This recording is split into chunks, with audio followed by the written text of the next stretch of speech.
Il y a des erreurs fatales que beaucoup de personnes qui veulent partir de nos pays comme le Cameroun, la Côte d'Ivoire, le Bénin, le Mali, le Sénégal, pour aller en Occident, que ce soit en France, en Belgique, au Canada où je suis, aux États-Unis, font. Et ces erreurs fatales-là, c'est comme un boulet qu'on te met au pied quand tu es en train de vouloir faire une course, par exemple, de 100 mètres. Et je vais faire une série de vidéos, je vais parler de ces erreurs-là parce que je trouve que c'est hyper important quand tu veux te construire un avenir. Sachant que quand quelqu'un a un projet d'immigration, ce n'est pas pour venir voir la Tour Eiffel, ce n'est pas pour venir voir les Champs-Élysées. Et j'ai remarqué qu'il y a des erreurs fatales que beaucoup de personnes, dès le début, même quand ils n'ont pas encore voyagé, ils ont déjà entamé leur projet d'immigration, ils n'ont pas encore voyagé, ils font, ou alors dès leur arrivée ici, qui plombent juste leur avenir dans le pays occidental dans lequel ils vont et qui les ouvre un certain gouffre financier dans lequel ils vont mettre 30 ans, 40 ans, 50 ans à s'en sortir. Et dans cette vidéo et des prochaines vidéos successives, on va parler de ces erreurs-là. Et dans cette thématique, je vais vraiment segmenter parce que je vais différencier les jeunes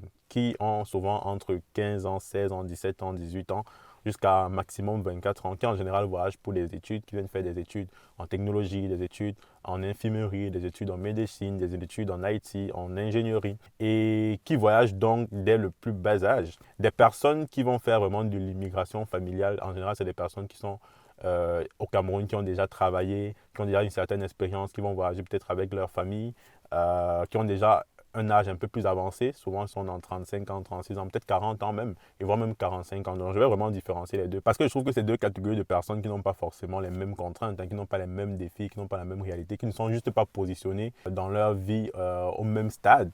Donc je vais les différencier ici parce que clairement, ils ne sont pas sujets aux mêmes problématiques. Alors avant de continuer rapidement, je me présente parce que je trouve qu'avant de suivre le conseil de quelqu'un, il faut bien savoir qu'est-ce que lui-même il fait ou pourquoi il donne ce conseil-là. Donc rapidement, je m'appelle Yvan, je vis au Canada. J'effectue actuellement un PhD en intelligence artificielle dans le domaine de l'aéronautique. Je suis venu au Canada en 2014. Je suis venu en tant qu'étudiant moi-même, donc j'ai fait une maîtrise en aéronautique au Canada.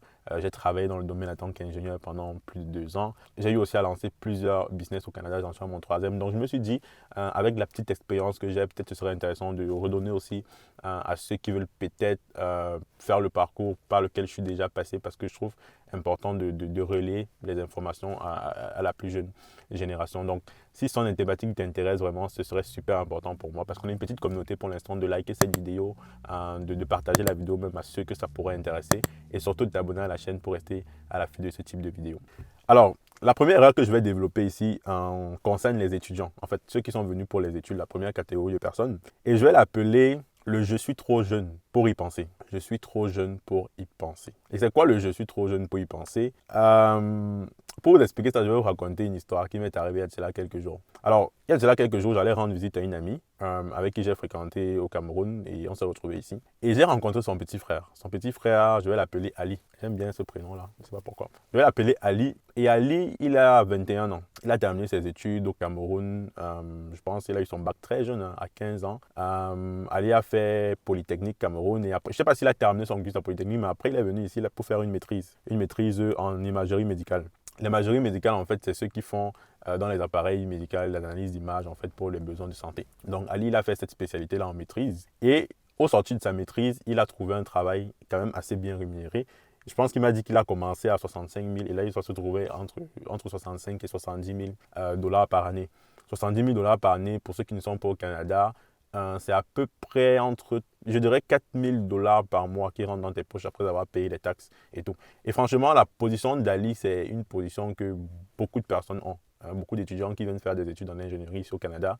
En général, quand ils terminent, ça peut prendre plus ou moins de temps pour trouver du travail. Mais quand ils trouvent du travail, ils ont souvent ce type de salaire-là. Et c'est quand même des salaires assez bien rémunérés. Je dirais même que c'est des salaires moyens parce qu'il y a d'autres qui peuvent même aller jusqu'à 80 voire même 100 000 par année. Donc Ali, il touche ces montants-là. Il a 21 ans. Ali, il faut comprendre qu'il n'a pas de charge. C'est-à-dire que le mec, il a 21 ans, 22 ans. Il n'est pas marié. Il n'a pas d'enfant. Hein. Lorsqu'il fait ses études, il verse sa soeur, donc il ne payait pas de loyer. Donc Ali, en fait, il paye juste son téléphone. Enfin, il a la possibilité de payer juste son téléphone, sa nourriture. Donc, des dépenses qui peuvent représenter tout au max 1000 dollars le mois. C'est-à-dire qu'Ali peut vivre avec 1000 dollars le mois alors qu'il en touche 4000. Mais qu'est-ce que fait Ali? C'est que tout de suite qu'Ali a eu son premier salaire, d'abord, il a jugé qu'il est assez grand et qu'il va déménager de sa soeur, mais il s'est dit, mais je ne peux pas toucher 4 000 $ par mois et je vis chez ma soeur. Donc tout de suite, il a déménagé de chez sa soeur. Ensuite, il a acheté une voiture, mais pas n'importe quelle voiture, hein. Pour ceux qui ne vivent pas au Canada, pour les voitures, il y a plusieurs circuits, il y a plusieurs façons d'acquérir des voitures. Tu peux utiliser les voitures de seconde main, donc c'est-à-dire une petite voiture, mettons une Hyundai 2012, là on est encore là en 2022, qui va peut-être te coûter 5 000 $, que tu peux utiliser pendant 2 ans, 3 ans sans avoir de gros problèmes. Ou alors tu peux toucher dans du haut de gamme, c'est-à-dire aller dans des marques assez chères, par exemple des BMW, que tu peux acheter neuf en plus, mais pas avec ton propre argent, avec du crédit. C'est-à-dire que tu vas payer une voiture qui coûte peut-être 60 000 $, mais tu vas payer des traites chaque 2 semaines, peut-être à hauteur de 1 000 $ ou même entre 500 et 1 000 $, dépendamment du taux d'intérêt que tu vas réussir à avoir. Donc, Ali, ce qu'il a fait, c'est qu'il allait s'acheter une BMW version 2019, une des voitures qui coûte quasiment très cher et qui va peut-être devoir payer des traites de 1 000 $ ou 2 semaines. C'est-à-dire que Ali, d'abord, il a déménagé, il allait acheter une BMW. Et par la suite, ce qu'il fait, c'est que il fait la belle vie, en fait. Donc, Ali, tous les jours, il est en boîte de nuit, il fait des concerts. Le mec ouvre les bouteilles de champagne dans les boîtes et il se dit, je suis trop jeune pour y penser. Quand je discute avec Ali, je lui dis, mais Ali, tu veux dire, tu as une chance incroyable, c'est-à-dire que tu touches 4 000 $ par mois. Tu as un travail qui n'est pas très prenant, c'est-à-dire que tu peux t'intéresser aux investissements, tu peux commencer à mettre de l'argent dans ton REER. Mais le REER, c'est un compte ici particulier au Canada, je pourrais finir à peu près expliquer c'est quoi. Tu peux mettre de l'argent dans ton REER, tu peux mettre de l'argent dans ton CELI, tu peux commencer à acheter des stocks comme le S&P 500 pour bâtir justement ta fortune personnelle. Il me dit, Yvan, pourquoi? Laisse-moi m'amuser, je suis trop jeune pour y penser. Et je fais cette vidéo en riant parce que quelque part, on est tous passés par là. Ce serait hypocrite de dire que je ne comprends pas Ali en fait. Je veux dire, Ali, il a travaillé dur depuis le Cameroun. Il est arrivé au Canada. Il a travaillé dur aussi pour avoir ce diplôme-là. Il travaille chaque semaine. Pourquoi ne pas laisser Ali profiter de son argent? Pourquoi ne pas laisser Ali profiter de sa fortune en fait? Pourquoi ne pas laisser Ali aller en boîte de nuit, changer de copine comme il veut? La réponse est la suivante. Et c'est ça que j'ai dit à Ali, c'est que je n'ai pas de mal à ce que tu profites de ta fortune.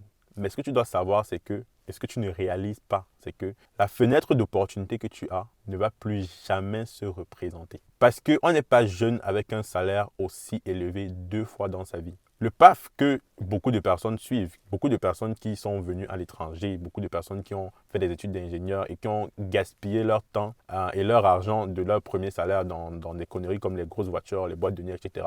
Le PAF en général qu'ils suivent, c'est qu'ils prennent conscience un peu plus tard dans la vie, c'est-à-dire à 30 ans.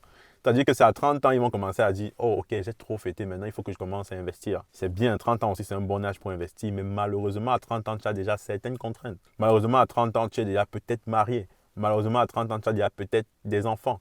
Malheureusement, à 30 ans, il y a beaucoup de choses qui se passent dans ta vie et tu as déjà un loyer, tu es obligé d'avoir une voiture.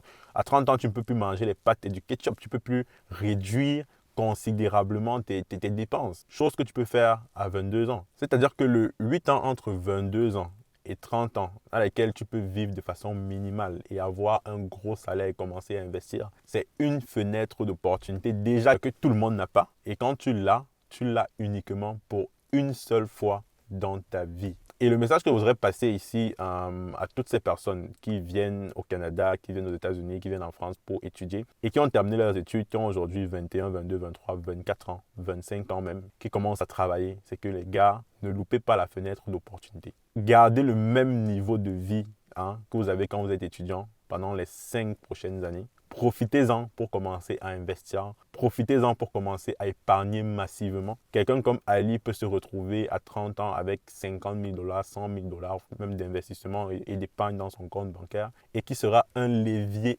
énorme pour tout ce qu'il va vouloir entreprendre plus tard. Et donc pour tous les Ali qui m'écoutent, sachez que non, il n'est pas trop tôt pour y penser. Il n'est jamais trop tôt pour y penser. Et je vais terminer cette vidéo en disant que souvent la différence entre ceux qui réussissent vraiment financièrement et les autres qui peut-être vivent de paye en paye pendant 30 ans, 40 ans, souvent c'est cette fenêtre d'opportunité-là en fait. Parce que quelqu'un qui profite de cette fenêtre d'opportunité-là, quand il va avoir des enfants, quand il aura 30, il aura 40 ans, il aura 50 ans, il aura déjà emmagasiné assez d'épargne pour pouvoir lancer un business, pour pouvoir même utiliser ça comme leverage pour d'autres investissements si jamais il n'est pas forcément un entrepreneur là et pouvoir se bâtir une grosse fortune personnelle. Et malheureusement, si tu te retrouves à 30 ans, 40 ans et que tu n'as pas cette que tu n'as pas profité de cette fenêtre d'opportunité-là, comme je dis, ben, accumuler de l'argent sera très, très difficile, en fait. Donc, pour tous les Ali qui m'écoutent, je sais que vous êtes nombreux ici au Canada, vous êtes nombreux en France, vous êtes nombreux aux États-Unis. Croyez-moi, il n'est pas trop tôt pour y penser. Et c'est parce que nous avons réalisé qu'il n'est pas trop tôt pour y penser que mon équipe et moi, on s'est dit qu'on va faire ce type de vidéo pour vraiment sonner la clochette d'alarme, afin que beaucoup de personnes qui prévoient aller à l'étranger, beaucoup de personnes qui pensent à leur projet d'immigration, beaucoup de personnes qui pensent à se bâtir une vie en dehors des frontières du Cameroun, arrivent à l'étranger avec des armes, arrivent à l'étranger en étant préparés, parce que c'est pas parce que tu changes de location que ta vie va changer, c'est pas parce que tu quittes du Cameroun pour arriver au Canada que tu es riche. Non, ce n'est qu'un début. La richesse doit se construire dès l'arrivée. Les batailles doivent se faire dès l'arrivée. Donc, si tu es intéressé par ce type de conseils, deux choses. La première des choses, c'est que abonne-toi à la chaîne et clique sur la cloche de notification pour rester vraiment à l'affût des vidéos, parce que les vidéos comme ça, j'en produis pas mal. Et super important, clique sur le lien qui est en dessous de la description pour t'abonner à ma mail list, parce que dans ma mail list, je suis vraiment beaucoup plus proche de ceux qui me suivent par email, et on partage des histoires comme ça, on se donne des conseils, des tips pour les investissements ici au Canada et même pour le business en général. Allez, je te dis à très bientôt pour la suite.